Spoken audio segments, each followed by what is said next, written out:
Very good morning from London. After a rather slow, damp opening start in Europe, we have seen activity pick up across the board.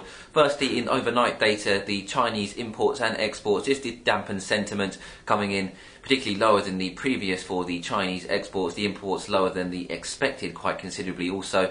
But moving through the European session, there has been a various range of factors which has helped the boosting of risk appetite across the board. At the moment, as I speak, European equity futures are trading at session highs, with the euro currency and cable in respective moves to the upside also. So just be aware that we had the UK industrial production and manufacturing production data considerably beating estimates to the upside for the month-on-month figures, generally hinting then that the economy in the UK may possibly not be as bad as expected, given that there was a large move in exports for the UK in the latest reading for the trade balance.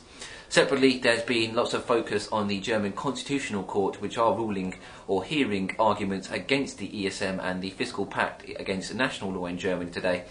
The actual court itself has said they will not give an opinion on the ESM ratification today, but there has been market rumours and swirling market talk that the court itself will ratify the ESM, and that gives the green light for the full EFSM ratification domestically in Germany. But that's only a rumour at the moment.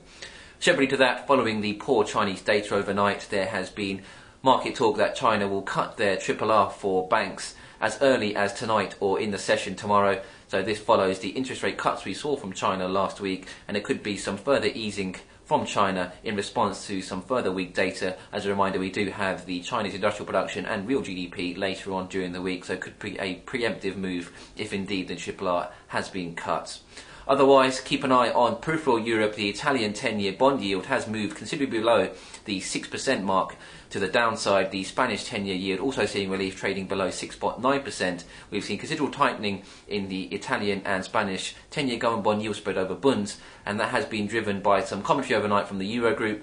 They have noted specifically that the EFSF is able and willing to bond buy in the secondary market. This is within the treaty and is to be expected, but nevertheless being spelt out again, just spurring some confidence in peripheral Europe. Alongside that, some clarity on the Spanish situation from the Eurogroup overnight. Comments expected then from the ECOFIN meeting today, which is the finance ministers meeting following the Eurogroup. Otherwise, keep an eye on any further market talk. We've already moved higher across the asset classes, so we could see some increased volatility with a generally quiet data slate for the US. No real tier 1 data apart from IBD tips and the jobs job openings. But that's enough from me. Hope you have a good trading day.